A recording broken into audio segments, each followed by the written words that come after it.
the network for the AV industry. What are you listening to? This is AV. This is AV Nation. This is AV Nation. Ready. AVWeek. Performing scan. Week. Online. This is AVWeek.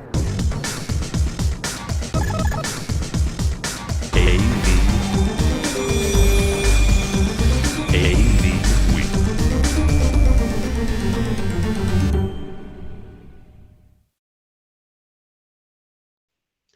This is AV Week, your weekly wrap-up of audiovisual news and information. My name is Tim Albright. I am your host. Welcome to a another happy Friday with us to talk about all the news and information for the week of AV. First and foremost, Mr. Chris Netto. How are you, sir? How's everything? Good, good. Also with us is Lainey Materos. Lainey is currently working at Crestron in their you're the head of the education. I almost said the A+ program. Yes. All right. I am. Hi, everyone. How are you? All right, and last but not least, Andrea. Andrea is from DSE, Digital Signage Expo. How are you, ma'am? I'm great. Thanks for inviting me this week. Absolutely, absolutely. All right, let's kind of kick this off real quick. The first story I want to hit, and it's not odd. It's one of those that kind of grabbed me, and I was like, oh, hey, that's kind of cool. Let's talk about it. Kano Screen. Kano is a company. It's a technology company, and what they've done is they've taken Raspberry Pi, and they've built an interface for it. If you're watching the video, you can see the pretty little screen here. It's a touch screen for Raspberry Pi. Now, here's the thing. You're not gonna, or at least I'm not gonna go out and build a control system for Raspberry Pi, right? That's not what we're talking about here. What we're talking about though is more the technology and kind of the DIY and the programmers who are getting involved in stuff like this. Chris, is this something where could you guys take this and whether it's in one of your, Chris is a consultant, in one of your shops or in a client of yours, and say, you know what, here's, whether it's a Crestron system or what have you, this is a system that if you want to deploy several of them or have something in some guy's back office or something, or is this just something that somebody's just kind of saying, hey, this is kind of cool that we can do? What I like about that Kano kit is the chances of me using that in a professional environment is slim to none. I can't rely on something that is going to be made in somebody's garage and bring it in. Though there's nothing wrong with that. A lot of great inventions have come in AV because of that. But what I see this being used as it can be used for proof of concept. If I have something that I want to have built, and I go to any of the major manufacturers in the control industry, Laney obviously is from Crestron, so I'll use Crestron as an example. The beauty of what Raspberry Pi and this sort of stuff does, and the maker movement does, is that I can actually build something from bits and pieces and say, if I can do it with a $35 kit, how do we make the enterprise version of something like this, and how can we move in that direction? What that does is that proof of concept then is there in front of you. If I can make this in my garage, a manufacturer should be able to take that idea and develop a solution that I'm looking for, a custom solution. If it works in that way, I think the whole maker movement is a great addition to AV, because there's a lot of things out there that we may need that we don't know we need yet. All right, Laney, from that standpoint, I've had more than one manufacturer when I'll come to them with an idea, and they'll say, well, how many do you want, right? Because if you want 1 million of them, sure, we'll make it. But does stuff like this kind of make its way into your engineering department, and where they're looking at, like Chris said, the DIY, the stuff that guys are making in their garages, and gals are making in their garages, or are you guys more focused on looking at the climate, looking to see what users are asking for, the features and the benefits that the users are asking for, and that more drives the engineering? I think it's a combination of both. I mean, the do-it-yourself market is growing. I mean, Cedia was like a landmine of all do-it-yourself type products. What I found really interesting was the price point of this. The touch screen was at $149.99. So when you see something like that, and you can't, of course, compare it to a Crestron touch panel, but I mean, the cost is really pretty low. But when you start adding all the price parts and pieces, and the keyboard, and the computer, and the screen, and then you have to have all the support behind it, and then you have to develop something for your house or for your corporation. That's where it gets really pricey. So, I mean, if Chris ever had an idea and wanted to come to Crestron, he didn't have to go into his garage for hours and hours on end. He could more than welcome come into our office and chat about what his idea was without having a... I'm not bringing that book, and I'm not going to show you my ideas. That's for But they got a Faraday cage, though. I mean, for crying out loud. Andrea, Laney made a good point here, the fact that Cedia had an awful lot of DIY. The angle I want to take with you is when it comes to digital signage and the things that are in that market, are you guys seeing a lot of DIY? Are you seeing a lot of these folks? I know I've read on some digital signage platform and publications where some folks are taking Raspberry Pi. They're taking these small little microcomputers and smaller things like Raspberry Pi really isn't a microcomputer. It's more of a stripped-down version of that. If you don't know what it is, go to Amazon, spend $30 and play with it. It's actually kind of cool. But are you seeing a lot of these things, or is it more of the big players? Because we're such a growing market and it's really caught on, you definitely see year to year we get a whole host of brand new exhibitors that are jumping into the digital signage market saying, we want in, we want in on this train. And what happens is they come in and they realize that they really aren't equipped to make the right kind of products that these people are looking for. So I think you see a lot of the smaller players come and go, and then then you have those that succeed by partnering up with the right people. So you see a little bit of both. Very good. Chris? Hey, what we were talking about before, and you said that Cedia has a lot more DIY stuff. To Cedia's credit, they bring that on. We just saw CES pass, and CES brings a lot of these, wacky inventions in there. Yeah, everybody's reporting on the same thing. Oh, it's a wearable this, a wearable for that. You're wearing this on your toe to make sure your freaking toenails are growing. Whatever the case is, there's a wearable about everything. But you know what? We sort of need that in the professional world because that's where the ideas are going to come from.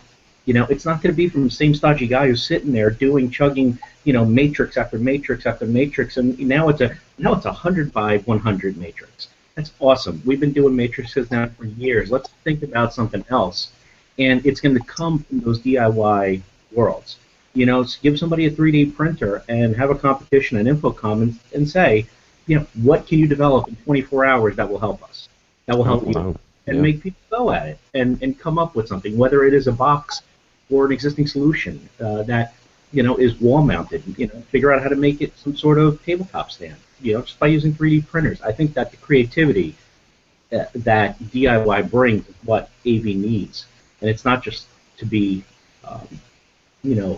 just relegated to these back offices and to engineers and shop owners. In the back corners where some guy's working on the Faraday cages. All right, very good. One thing about that, though, is it's almost like the 48-hour movie. If you've never heard of that, there's competitions at different parts of the country in the U.S. where you get a group of people together, and in 48 hours you have to write, staff, shoot, and edit a movie within 2 days. You don't get a whole lot of sleep doing that. So, all right, next up from our friends over at Commercial Integrators, Shure and Cisco has gotten together. It's not Shure's. Cisco hasn't bought Shure. But Shure's joined Cisco's Solution Partner Program. From the article, as a member of the Cisco Solution Partner Program, Shure is able to quickly create and deploy solutions to enhance the capabilities, performance, and management of the network to capture value in the IoE. IoE is the interesting part here. That's the Internet of Everything, which is one of Cisco's kind of things. Laney, I want to kick it off with you on this. Here's two companies, right? Two separate companies. one that you may not associate with the other, right? If you've messed around with Shure though over the last couple of years, they've actually got some pretty cool little network devices and network interfaces for their wireless. But how does something like this come together? How do two companies that separate entities, not exactly an overarching umbrella mothership? How do these conversations start, and how do they work themselves out when you have two separate entities trying to work together? Yeah, I see a lot of Crestron. They have an integrated partner program, and I think it is driven by the integration channel to make like a tighter installation, and the partnerships are important. This one was not surprising. I thought they had Cisco had a partnership a while ago with Revo with their integrated mics, with their wireless mics. So I wasn't surprised when I read the article, but when we have partnerships with a variety of companies, it just makes things easier for the consultants to spec. Our integration is, like I said, tighter. And then we can actually grow products based on what our partners are doing. And we take a lot of advice from our partners that are not competitive. And we tighten up our engineering as well to make sure that we're helping out the installation channel and our consultants and our end users. Oh, very good. Andrea, from when it comes to shows and exhibits like that, when you have something like this, do they share space? Is it something? Do they have their products in each other's booths? How does that work? We have kind of a policy. We understand, especially in digital signage, most folks don't make everything. Someone makes a screen, someone's doing content, so obviously they're going to have to collaborate. So we've got some rules in place for exhibiting. We prefer everyone to have their own booth, and you're more than welcome to have partner products in your booth, but you also have to have your own booth as well. So, which is really a win-win, because chances are you're not only working with that one partner, and you want to get your own brand out there as well. So we've got very explicit rules about that, and most people don't seem to give us too hard of a time about it. Mr. Nitto, the phrase Internet of Everything.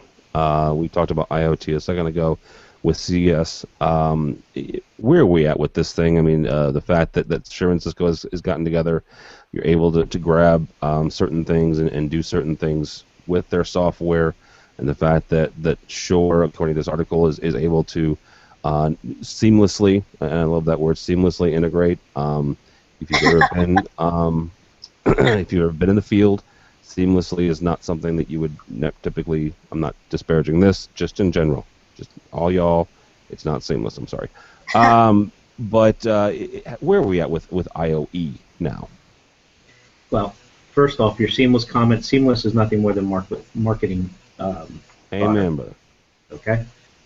If something was seamless, we would all be 100 times faster, better, and stealthier in our installs. It's never easy. Sorry. But as far as IoE goes, first let me take a step back. The Cisco Shure partnership it just highlights to me one big thing. Cisco may have a lot of parts and pieces and a lot of moving pieces as a company, but what they're doing is they're thoroughly recognizing that audio is not something that they are the best at. You bring in a company name like Shure, who has been making microphones a hell of a lot longer than Cisco has been in business. It brings the brand name to it, it brings quality to it, and it assures people like me and you, who have been dealing with the pro world of AV, that the A is actually taken into account when you're building out a Cisco system. Does Cisco want to invest in an audio in an audio company like a Shure? Maybe that may not be something that's on their roadmap. So yeah, these partnerships are absolutely necessary. I remember years ago when Picturetel was around. Picturetel wasn't using Picturetel stuff. They were bringing in extra. It was Audio Technica at the time. So this and Bose sound systems that I remember, because their stupid carts used to come with the big Bose sign right in the front. It looked like a license plate on the freaking tank. But anyway. So yeah, you have these things that they've been happening for years. These partnerships make sense. Now, as far as the IoE goes, we're right now living in a world where everything needs to be connected. I'm sorry, dude. It has to happen as much as it's scary. It needs to be connected? Well, it's trendy to be connected. Well, and I want that's why I wanted to pick on you a little bit. Okay. Need and want are two different things, Mm-hmm. right? Is it a need or is it a want? Do you need a drone or do you want a drone? I don't neither. Okay. I have four drones. Conversation. Subject. It's a trend, dude. You're wearing it looks like a purple shirt. Do you want to be wearing that color? No, you're wearing it because My wife it's a likes shirt. purple. That's why I'm wearing this shirt. Don't pick on my shirt. I personally don't find a need to be wearing that color shirt, but hey, each known. You have a purple stripe in your shirt, by the way, Chris. No, it's a- Yeah. Right. You have a purple shirt. Yeah. Yeah. So you feel the need. I need some color correction. You It's do a need some color closet correction. need. Yes. But anyway, that's the whole thing with IOE is we are getting to that point. We're playing in this big old sandbox, and it's great that we have all this stuff going on, but sand is getting everywhere, man. You got stuff getting into things that we're wondering why. Unfortunately, Tim, at this point, the floodgates have opened, and everything is now going to start being connected, including my stupid coffee cup, which I wish I had an Aviation coffee cup like some people do. You do have an Aviation coffee cup. Lacey, I do, but there's one right now. If you're watching Lainey, she has her Aviation coffee cup.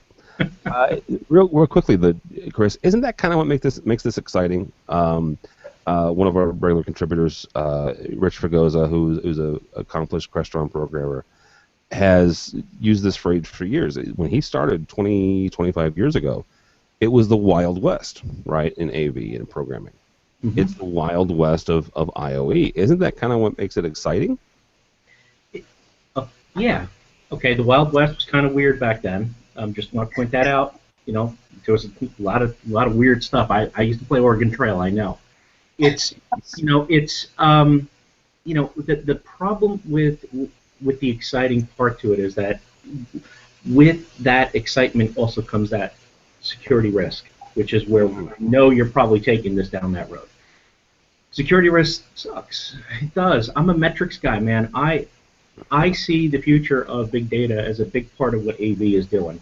In terms of what Andrea does with digital signage, I've already said it in our year-end thing. I think biometric marketing is going to explode in the industry, and it's up to integrators now to get a better grip of how to use that or how to build that. Not just the systems, but start partnering up to get the back ends done, so that they can start crunching these numbers. But again, every time I say biometric marketing, somebody comes from behind and goes, "Why do you want my information?"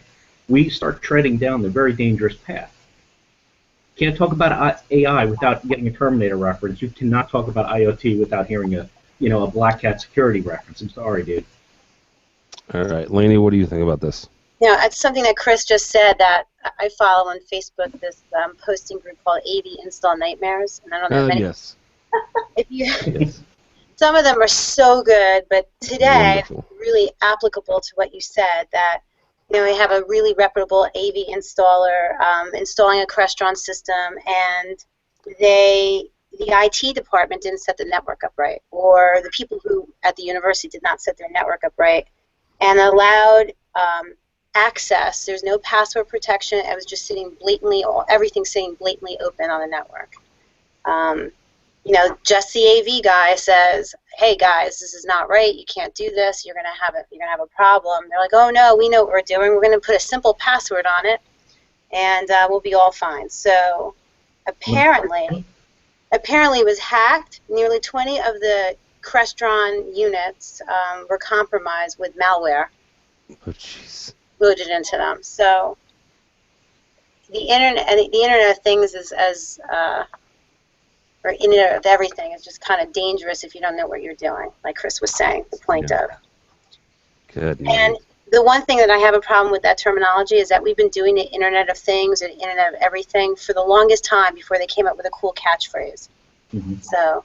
Again, the trendiness, like Tim Shure. Yeah. Thank you very much. All right, Chris mentioned getting your integrators in. Next story comes to us actually from DSE and Andrea. One of the classes that they're doing is called Capitalizing on Your Opportunities, Dynamic Signage for Integrators. So, Andrea, first question for you. Why? Why do integrators need this?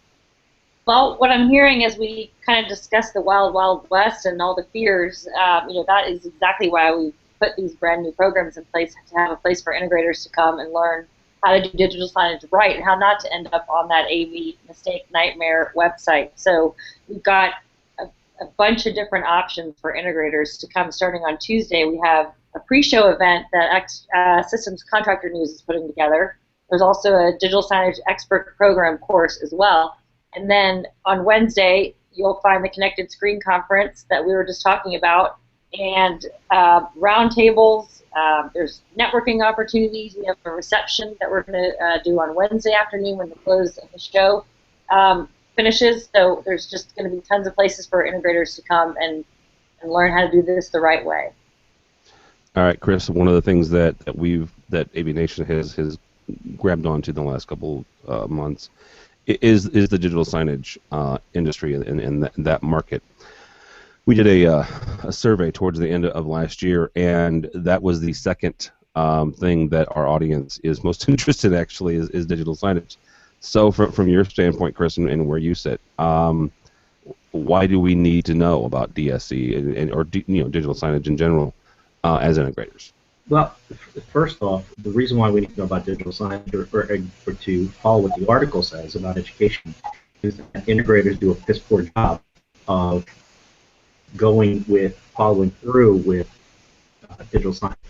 Because digital signage is not a TV with a box attached to it and walk away. We sat through when we went to digital signage in New York. We sat through a conversation, and it was the prototype, where they brought in a guest speaker who talked about how retail environment is using digital signage.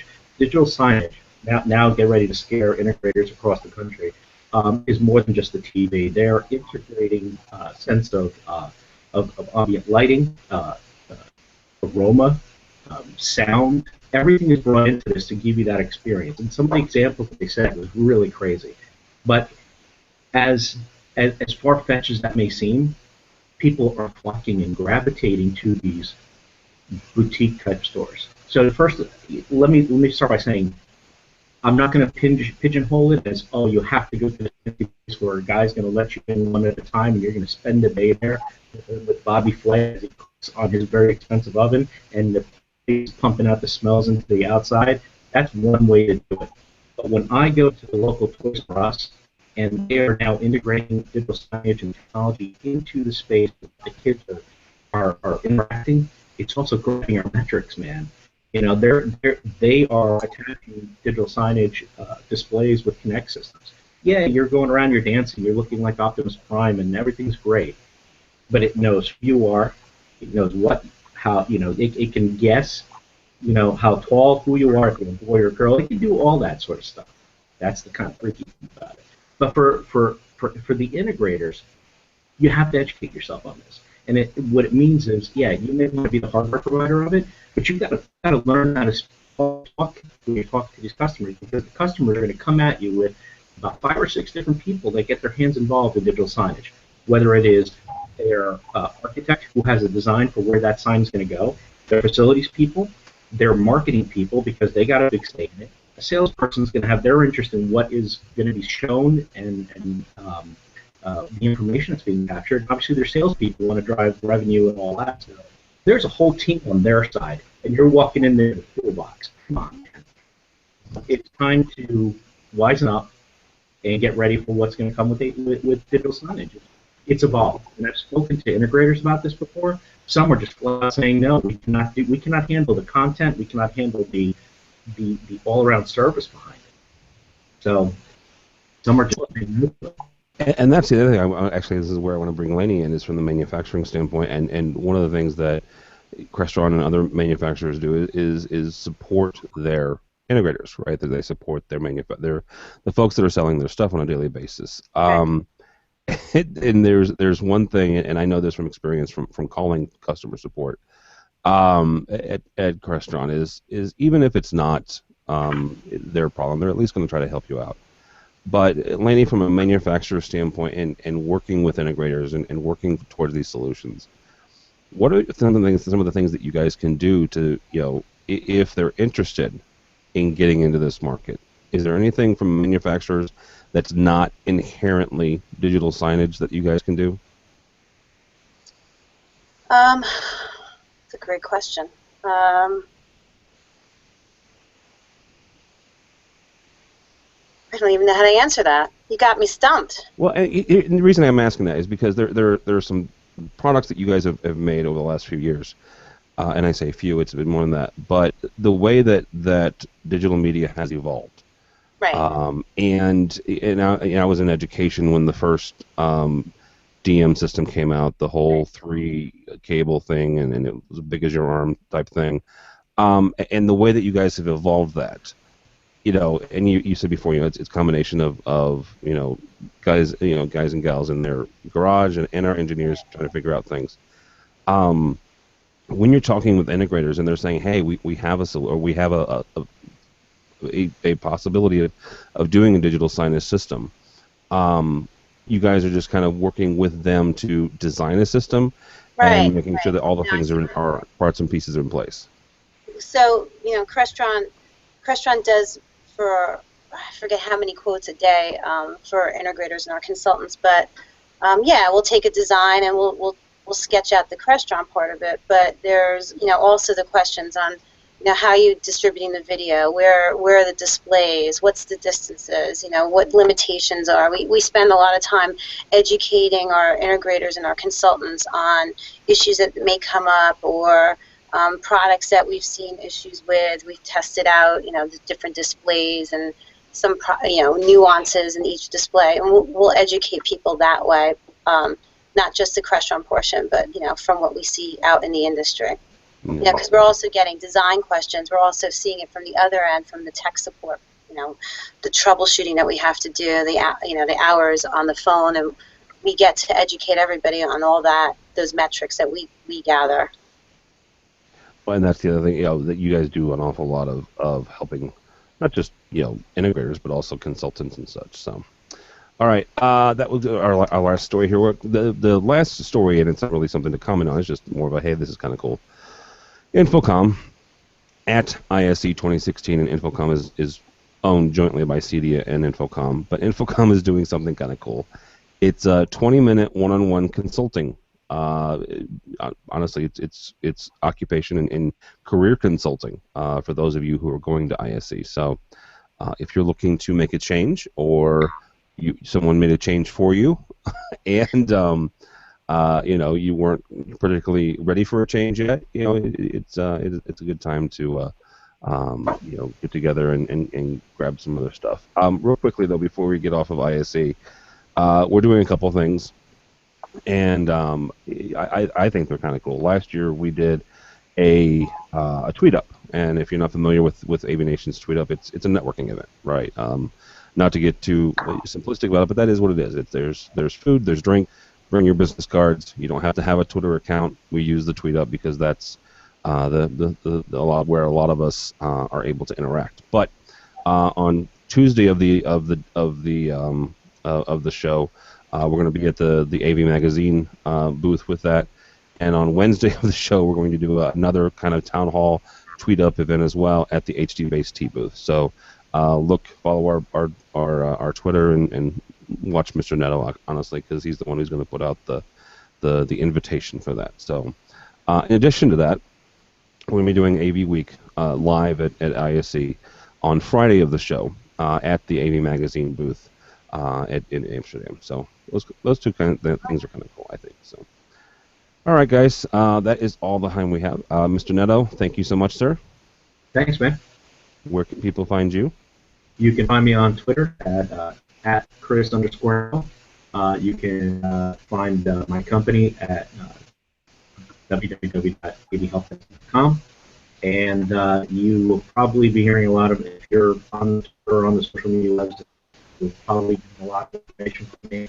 As much as I can find from AVNation, I will be spilling beans all over the internet trying to get out as much information as I can for people that are going to ISE and getting ready for Infocom, because everybody else takes naps this time of year. I don't. All right. Also with us is Andrea. Andrea is from DSE. Thank you, ma'am. Thank you so much. Absolutely. And the DSE, if you're not familiar, Digital Signage Expo is March 16th through the 17th. You've also got some classes going on, so you can get there a couple days early. Yep. So how do people find you or DSE? You can find me on Twitter at Andrea Verone, or our website is digitalsignageexpo.net, and you can register and you can find all the information about classes, especially specifically geared toward integrators. So come see us in Vegas in March. All right, and last but not least, Miss Lainey Materas from Crestron. Thank you, ma'am. Thank you. Thank you. And how can people find you or Crestron? So you can find me at Crestron at lmataris at crestron.com. You can find me on Twitter at Lainey Mataris, and then you can also find my alter ego at Sapphire Marketing, which is Lainey at sapphiremarketing.com. So you can catch me in a lot of different places. Yes, ma'am. If you follow Lainey on Facebook, you can see all the different colleges she's going to from day to day and everything like that. My name is Tim Albright. Don't follow me. It's not interesting at this point. Football season for me is over. I'm a Bears fan, so. It's worse. But go by the website if you would please, avnation.tv, avnation.tv. Lots of great people have put an awful lot of work in it, and pretty proud of it. So, and they're still making tweaks and changes to it. You can sign up for our newsletter. We typically do that about once a week, once every other week. Not only is it about some of the stuff that we've written, but we also have some newsletter specific stuff. So stuff that you won't find on the website itself. Also working on a couple different exciting things. One with Mr. Netto here, possibly doing some training here pretty soon, and some other just some other stuff going on. It's exciting, and there's some big news that we're working on. It's a good thing this is only half an hour now, because your internet has totally completely dropped out. I can barely understand you. I'm sure it was incredibly important and informative. You're underselling yourself. Yeah. All right. But yeah, so we got some cool stuff going on. So 2016 is going to be pretty exciting. Also, real quickly, if you would please check out our underwriters our underwriter section of our website. It's how we keep the lights on. That's how we do what we do. And our underwriters are really great at that. And actually, Crestron is one of those. So check that out if you would please soon to avnation.tv, avnation.tv. Thanks so much for listening. Thanks so much for watching. This has been AV Week. Thank you. Bye.